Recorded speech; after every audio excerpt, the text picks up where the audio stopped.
Tem uma música do rapper Emicida que diz que os nossos livros de história foram discos. Ela se chama Ubuntu Freestyle e está presente no álbum O Glorioso Retorno de Quem Nunca Esteve Aqui, de 2013. Como é perspicaz esse Emicida! Ao longo da história do Brasil, muitas vezes a música se apresentou como uma ferramenta mais eficiente para contar a história dos povos africanos e da população negra do que os livros didáticos. Observe o exemplo dos blocos afro da Bahia, como Ileaie, Olodum e Badawi. Se você é baiano, é simplesmente impossível que nunca tenha escutado, pelo menos uma vez na vida, o seguinte verso na voz de Margareth Menezes. Eu falei faraó.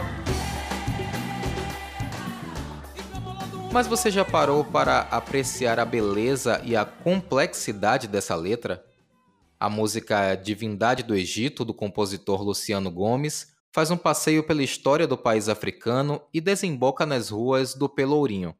Eu não vou me arriscar a cantar aqui como Francis fez no episódio anterior, mas posso recitar um trechinho.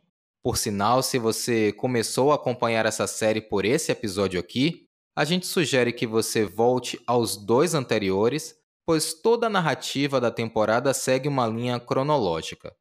Mas sim, vamos ao trecho de Divindade do Egito. Pelourinho, uma pequena comunidade, que porém Olodum uniu em laço de confraternidade. Despertai-vos para a cultura egípcia no Brasil. Ao invés de cabelos trançados, veremos turbantes de Tutankhamon. E as cabeças se enchem de liberdade.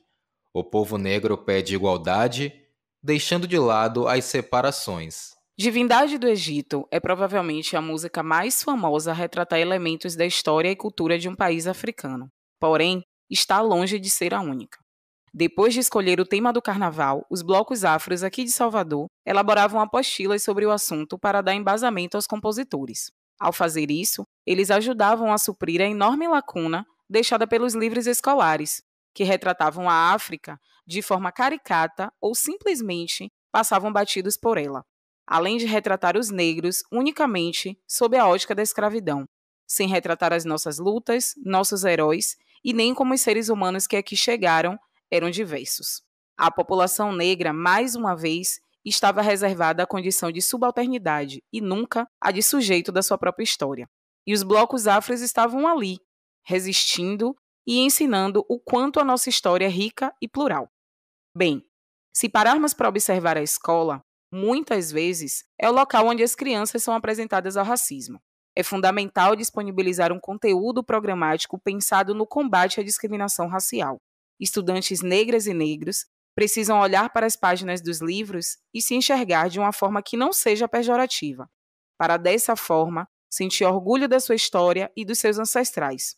Mas essa não deve ser uma tarefa exclusiva dos livros didáticos. E esse é o objetivo da Lei 10.639 de 2003, que trata da obrigatoriedade do ensino sobre história e cultura afro-brasileira. No terceiro episódio da temporada Por uma Educação Antirracista, nós vamos falar sobre a importância dessa lei no combate ao racismo e sua aplicabilidade. Eu sou Francis Cardoso. E eu, Rafael Santana. Está começando o Pele Preta. Apoio financeiro, Programa Aldir Blanc Bahia, Centro de Culturas Populares e Identitárias, Secretaria de Cultura, Governo do Estado da Bahia, Secretaria Especial da Cultura, Ministério do Turismo, Governo Federal.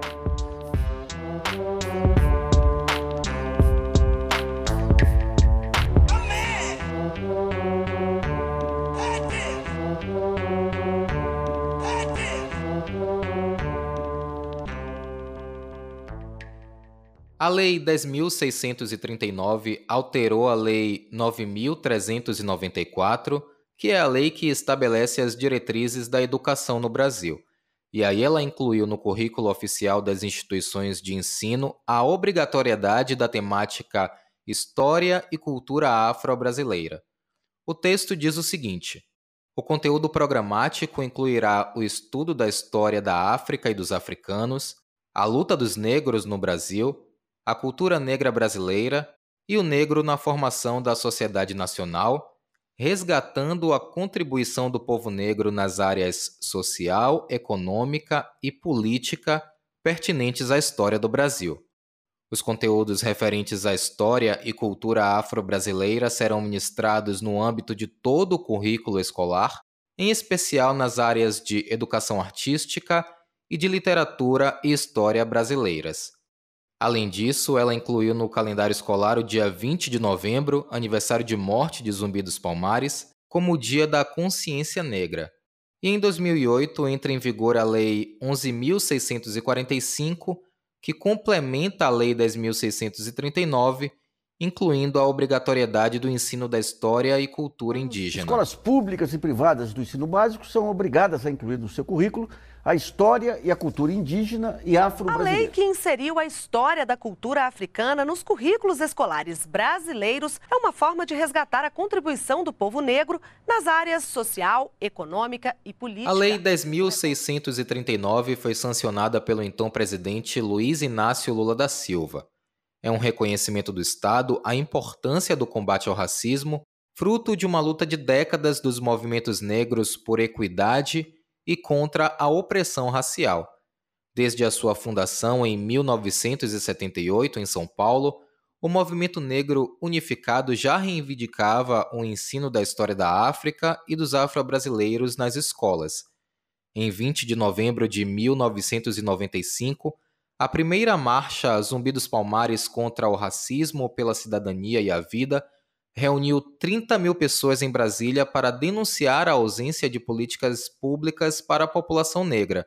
Os organizadores se encontraram com o ex-presidente Fernando Henrique Cardoso e entregaram o Programa de Superação do Racismo e Desigualdade Racial.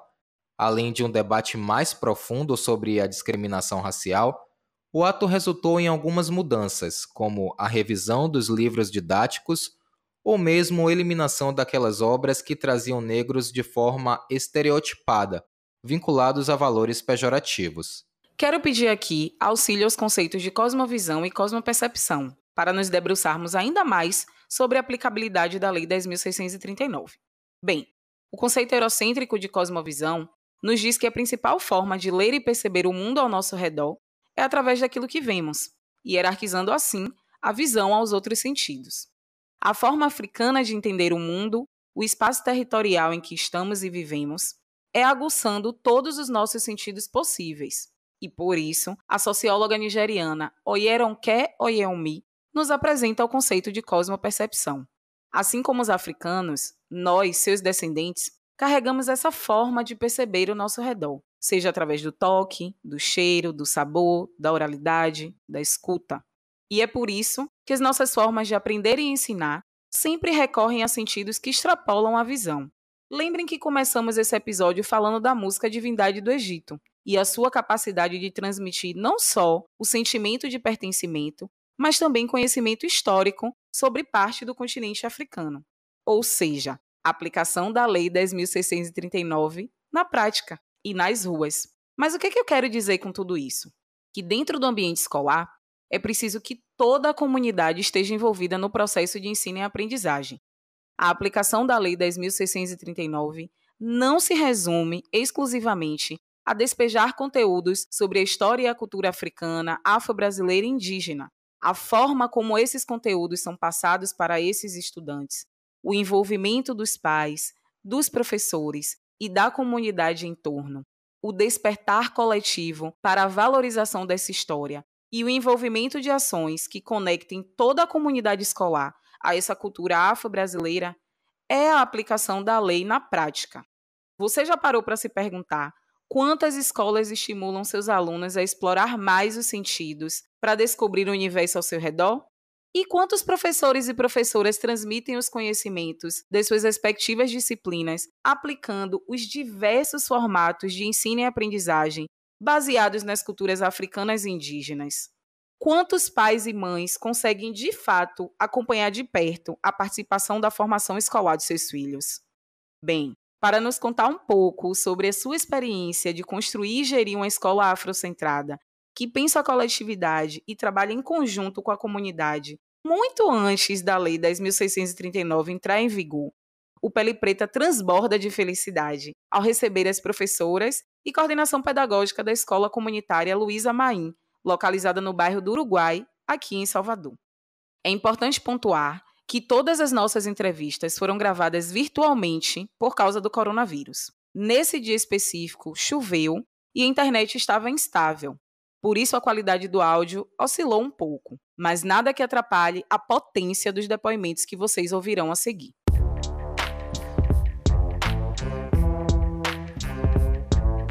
E para continuar falando sobre a Escola Comunitária Luísa Maim, o Pele Preta recebe 3 convidadas muito especiais. Jandaíra Bonfim, que faz parte da coordenação pedagógica da escola, Valmira Ribeiro dos Santos, que é professora do ensino fundamental e também faz parte da coordenação pedagógica, e Ilmara Silva Santos, que é professora da escola. Então, eu vou começar com você, Jandaíra. Conte pra gente como é que surge a Escola Comunitária Luísa Maim e qual é a proposta da escola. A escola surgiu de um grupo de mulheres, né? Essas mulheres que primeiro surgiu a Associação de Moradores do Conjunto Santa Luzia, e aí essas mulheres viu a necessidade de fundar uma escola. Por quê? Porque fez uma pesquisa na nossa comunidade e viu que algumas crianças estavam fora da escola, né? E essas mães precisavam trabalhar. Então, assim, se fundou a Escola Comunitária Luísa Maim no dia 9 de março de 1990, né? E aí a gente começou precariamente, né? A gente era um galpão, que era a antiga mesa, com H, né? E a mesa desocupou e a gente ocupou, né? Quando a mesa saiu, a gente viu aquele espaço ansioso e a gente foi lá, ocupou e fundou a associação. E logo depois veio a escola, né? A fundação da escola. Então, assim, quando a gente começou, a gente não tinha recurso, a gente não tinha cadeira, a gente não tinha nada. Começamos mesmo com a comunidade doava papéis para a gente trabalhar com as crianças. E aí a merenda escolar também era doada pela comunidade, então a comunidade nos ajudou muito. Então, que foi que nós mulheres, né? Vou dizer nós, porque já estava na época, e aí a gente começou a bater as lajes, né? Porque a gente viu que esse lugar era um lugar pequeno, que a gente estava agregando as crianças, então a gente bateu a primeira laje, né? Então a gente batemos a primeira laje com a ajuda da comunidade, onde nessa laje só tinha um homem, que era o pedreiro, e o resto mulheres. A gente fazia aquele feijão no domingo e vinha para cá essas mulheres com pá, com balde, a gente ia lá e batia essa laje o dia todo, né? Já na segunda laje, quando a gente acabou de bater a segunda laje, já eram umas 6h30, eu nunca me esqueço, acho que isso está gravado para todo mundo. Quando a gente acaba de bater a laje cai, né? E a gente, meu Deus, o que é que a gente vai fazer agora, né? E aí a gente ficou assim, e aí a comunidade se juntou a gente e disse, não, vamos fazer tudo de novo. E aí a gente foi no depósito, o pessoal foi dando material, e no próximo domingo a gente estava aqui batendo a laje de novo, e hoje a gente está com uma estrutura, ainda assim, precisa de algumas reformas, mas a gente está assim, num lugar que a gente acha que as crianças têm que estar, né? Esse lugar que acolhe, esse lugar que faz a criança ser cidadã, né? A gente trabalha muito com a questão, como você colocou, a questão racial, com o lúdico, né? Trazendo para cada criança ser cidadão, questionador. A criança não entra aqui só para aprender o pedagógico, não. Ele aprende também ter voz, ter voto, né? O nome da Luísa Maim também foi escolhido através das crianças. A gente selecionou alguns nomes de algumas mulheres que faziam parte da nossa história, que faz parte da nossa história. Então, as crianças escolheram Luísa Maim. Então, a gente respeitou o nome que as crianças escolheu, né? Então, a Luísa Maim, ela não é só uma escola, ela é assim, uma casa onde acolhe, não só acolhe as crianças, mas acolhe os educadores, acolhe as pessoas da comunidade, né? Quando as pessoas chegam para saber alguma informação. A gente não ajuda só as crianças no pedagógico, mas a gente ajuda a família, né? A gente acolhe a família da criança, né? Isso para a gente é muito importante. Quando a criança ela deixa de vir à escola, tem uma equipe aqui sim que vai na casa, porque as crianças, deixou de vir à escola. Tem algum problema? Vamos sentar, vamos conversar. Então, eu me sinto muito feliz, né, fazer parte desse lugar que me transformou como mulher, como profissional. E a gente não trabalha só com as crianças, a gente trabalha também com o humano, a gente trabalha com os professores, cuidar do cuidador, é um projeto que a gente tem, porque a gente não pode trabalhar com as crianças sem cuidar da gente primeiro, né? Porque a gente sabe que a gente também tem dores, né? E a gente precisa trabalhar essas dores. Então, a gente precisa trabalhar para a gente ficar forte, para trabalhar com as crianças, porque cada história de uma criança, você fica assim, meu Deus, né? E a gente ouve, né? O que a gente faz aqui é escuta, a gente ouve muito as crianças, a gente escuta muito. Porque a gente mora em um bairro, eu não vou dizer que é um bairro tão violento, porque existe outro bairro violento, mas é um bairro também que tem violências domésticas, onde as crianças chegam aqui, elas relatam, elas chegam aqui dizendo, meu pai bateu minha mãe, meu pai bebeu, meu pai fumou, né? Então, assim, a gente tem que estar segura, a gente tem que estar forte para quando a gente recebe esses casos e a gente saber como agir com a criança, saber como trabalhar com a criança. Então, professora Valmira, eu queria que a senhora contasse um pouco para a gente como é que a questão étnico-racial é trabalhada dentro da escola, com os estudantes, com os pequenos, né, com os maiores, enfim. Como é que vocês trabalham isso dentro do ambiente escolar? A nossa escola ela trabalha com metodologia de projeto. Então, como é trabalhada a questão racial na escola, já começa a partir do momento que a criança adentra na escola, porque os 3 pilares fundamentais da escola são identidade, pertencimento e gênero. E quando a criança adentra na escola, a gente começa, a partir das nossas atividades, fazer com que a criança reafirme a sua identidade de forma positiva. E isso se dá num processo contínuo, não é uma coisa de você chegar e já ir dizendo à criança, você precisa aceitar dessa forma. Então, é um trabalho de formiguinha, porque a questão racial já faz parte do currículo da escola, onde a gente traz os nossos referenciais, os nossos teóricos, e vai comungando com o trabalho que a escola faz. Quando a gente fala que a escola trabalha com metodologia de projeto, porque a gente inicia um projeto no mês de março e finaliza ele em dezembro. Então, o primeiro projeto a gente trabalha com identidade e faz o fechamento dele também, trazendo a identidade, que é o Novembro Negro. Então, a gente não deixa para trabalhar apenas a questão racial quando chega no novembro. A gente vai trabalhando nas pequenas coisas. Quando a criança entra na escola, a gente vai comungando no nosso trabalho, trazendo referências nos projetos, nas literaturas, de todas as esferas, para que ela se sinta representada.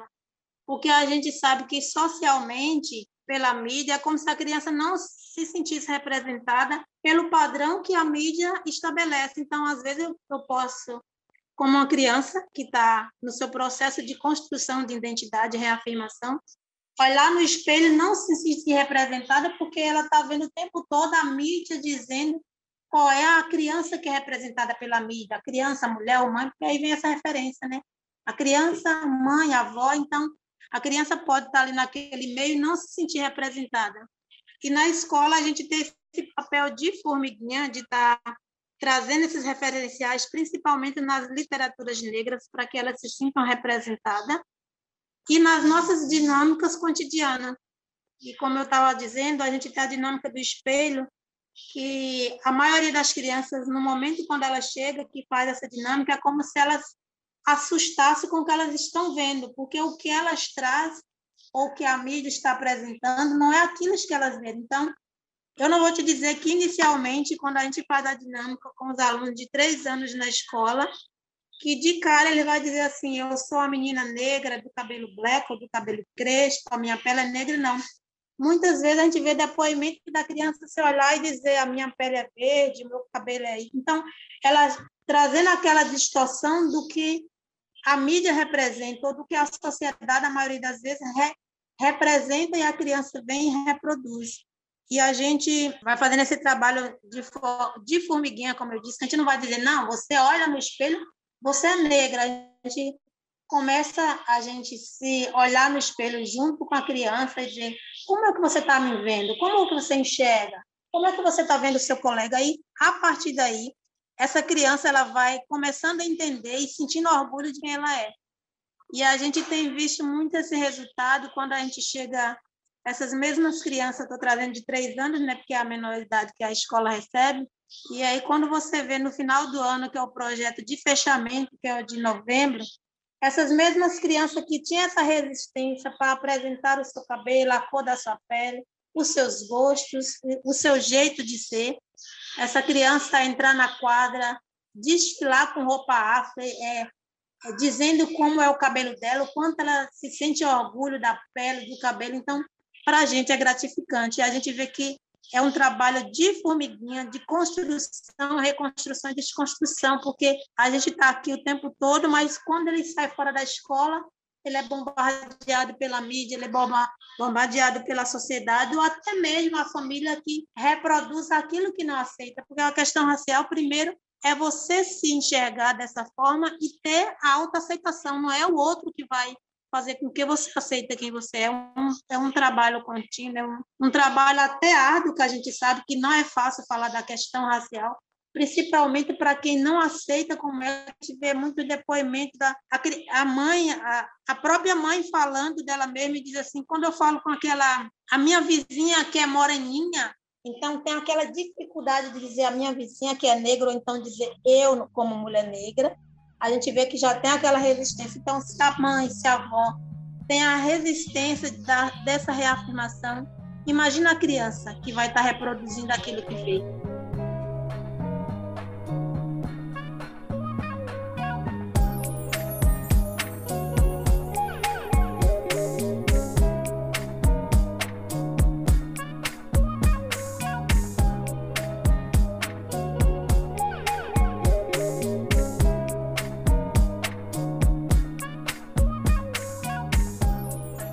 Quem ajuda a financiar o nosso podcast tem acesso a conteúdos exclusivos que ficaram fora da edição e também fica conhecendo com antecedência o tema do próximo episódio. Se você considera nosso trabalho importante e tem condição de contribuir, é só entrar no apoia.se/Pele Preta e doar qualquer quantia a partir de R$10.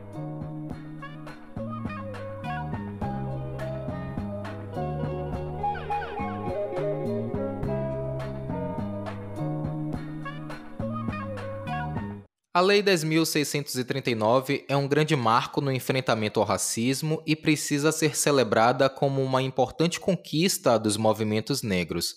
Entretanto, na prática, ela não vem sendo aplicada de maneira uniforme nas redes de ensino pública e privada, como relataram pais, professores e diretores ouvidos por esse podcast.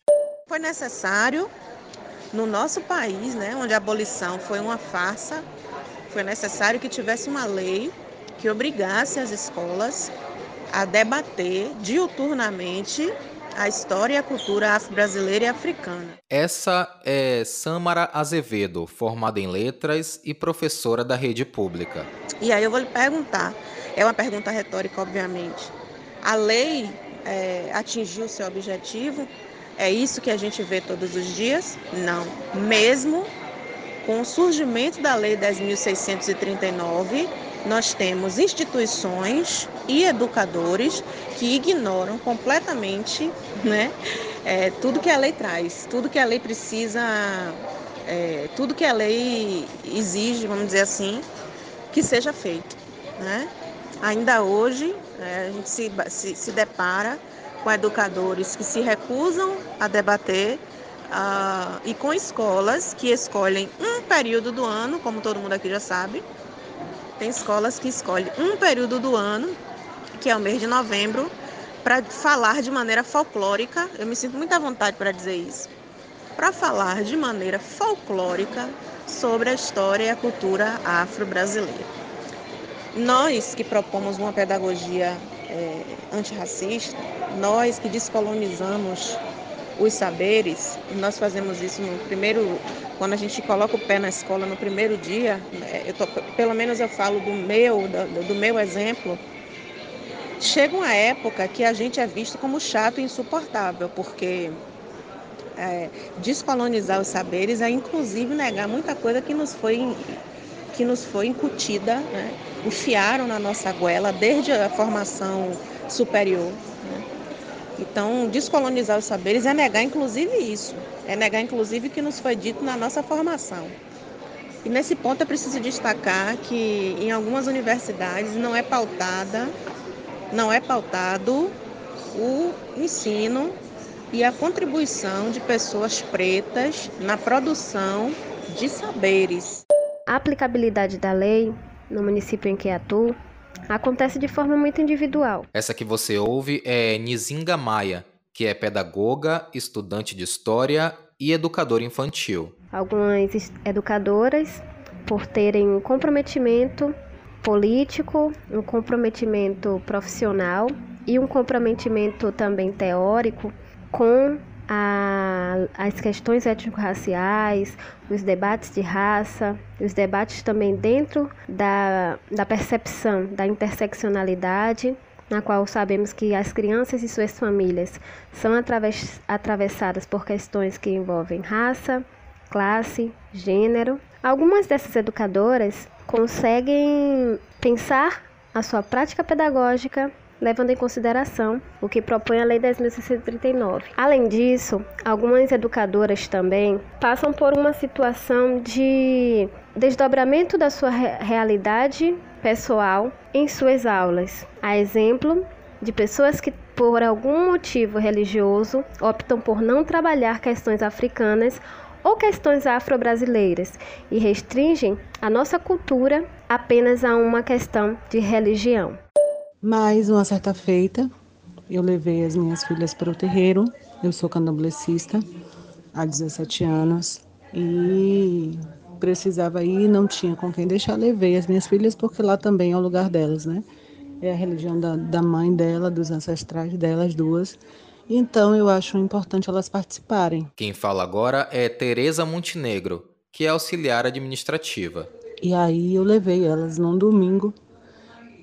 Era tudo muito novo e tal, e minha filha mais nova, ela pega muito fácil as coisas. E o que foi que aconteceu? Que ela voltou para casa imitando o Ilá de Ogum, né? Que não é um grito, né? É a forma como o Ogum se expressa no momento do xirê. E aí para mim, super normal, tranquila, é uma criança, é normal, é natural que ela queira imitar, né? Porque é uma coisa diferente, ela não está acostumada. No outro dia ela foi para a escola e no meio lá do processo ela reproduziu o Ilá de Ogum na sala. Eu não estou sabendo de nada, quando chegou de noite ela me falando que a professora ensinou uma oração para ela orar todo dia de noite. Eu disse, mas ela te ensinou isso por quê, filha? Ela falou assim, eu imitei Pai Ogum e ela disse que eu precisava orar e me ensinou uma oração.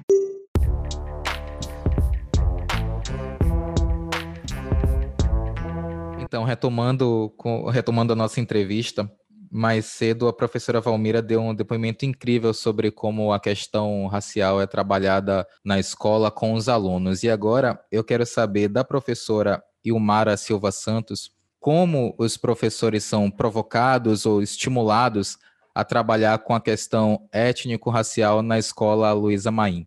Então, né, para começar a responder essa pergunta, eu quero falar sobre a questão de formação mesmo de professores, né?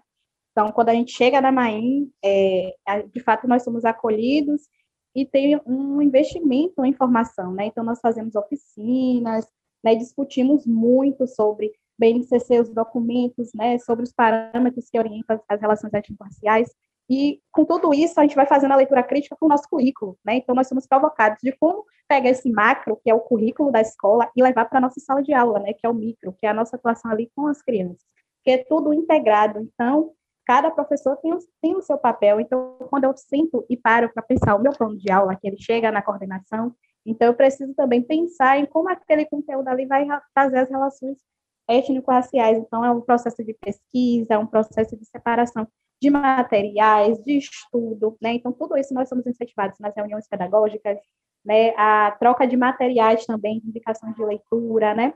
Porque muitas vezes a gente vê um livro que ele tem um personagem preto, mas às vezes esse personagem, como é que ele tem uma história? Ele só é de apoio? Como é que esse personagem é protagonizado nessa história? De que forma ele vai ser positivo para as nossas crianças?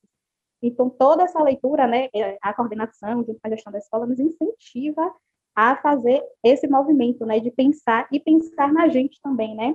Qual é a minha postura enquanto professora, né? Eu não posso me silenciar se eu vejo uma situação, né, que há uma reprodução, né, de uma brincadeira, uma fala que tenha um certo tom racista. Então, eu não posso me silenciar, eu preciso me repensar, eu preciso conversar com o meu aluno, de que forma didática, de que forma ideológica, né? A gente pode ir acolhendo essa criança para que ela não volte a fazer isso, vá se aceitando, respeite o outro. Então, a gente trabalha muito nessa perspectiva, né, na perspectiva do respeito, do protagonismo, até porque, como Valmira falou, a construção da identidade, ela não acontece no mês pontual, né? A criança não vai chegar na escola e vai dizer assim, não, agora eu me reconheço, não, é algo contínuo, né? Que vai desde quando ela chega aqui na escola até para a vida, né? E aí, nesse processo de construção, nós, educadoras e educadoras aqui da Maim, vamos fazendo esse movimento reflexivo, né? Com base em alguns teóricos, com base no currículo da escola, das nossas conversas. A BNCC foi algo que despertou na gente muita discussão, né, porque já diz, é algo comum, e aí onde é que, como está o nosso currículo, né, o que nós podemos continuar abordando ali para cumprir esses parâmetros, mas ao mesmo tempo sem perder a nossa identidade, a nossa referência. Então, desta forma, né, investir em formação continuada, nos diálogos, nos debates, tendo um espaço para que a gente possa trocar mesmo entre nossos pares, a nossa prática vai acontecendo, vai ficando cada dia mais crítica, mais rica, né? Porque a educação ela não se faz sozinha, né? Ela é feita aqui por muitas mãos, e a família também, como é que funciona esse diálogo com a família, tudo isso a gente é levado a pensar, né? Até chegar naquele momento ali que é de fazer as atividades com as nossas crianças, na hora de avaliar essa criança, né? Então, tudo isso, nós professores daqui somos instigados a pensar, a trabalhar, né? Não é só algo que fica no campo do currículo, né? A gente consegue enxergando nas práticas. Então, se eu vou tratar de formas geométricas, o que é que eu posso trazer de referências para essa criança? A gente pode trabalhar com os tecidos, né? Nós podemos trabalhar com as bandeiras do continente africano. Então, tudo isso são coisas que nós mobilizamos e pesquisamos para que esteja diariamente em nossa prática. Além da escola comunitária Luísa Maim, localizada no Uruguai, listamos outras escolas em Salvador que trabalham com uma perspectiva afrocentrada e antirracista. Escola comunitária Maria Gregória dos Santos, na Ribeira, Escolinha Maria Filipa, na Federação, Escola Municipal Eugênia Ana dos Santos, em São Gonçalo do Retiro, no Cabula, Escola Winnie Mandela, no Engenho Velho de Brotas, e o Instituto Steve Biko. Então, lindes, chegamos ao fim do 3º episódio da temporada Por uma Educação Antirracista. E eu quero agradecer a uma galera muito massa que chegou junto na produção desse material que vocês estão ouvindo.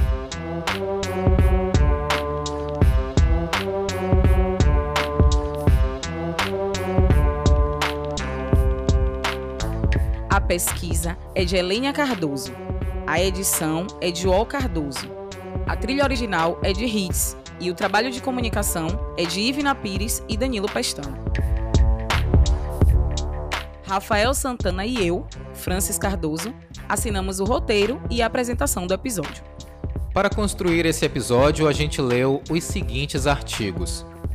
Para entender o negro no Brasil de hoje, História, Realidades, Problemas e Caminhos, de Kabengele Munanga e Nilma Lino Gomes. Olodum, Carnaval, Cultura e Negritude, organizado por João Jorge e Nelson Mendes. O apagamento da cultura e história africana e afro-brasileira nas escolas de educação básica como forma de violência simbólica, de Janaína Ferreira do Nascimento. Uma escola de afrodescendentes, de Kátia Mello, disponível no Guelé 10.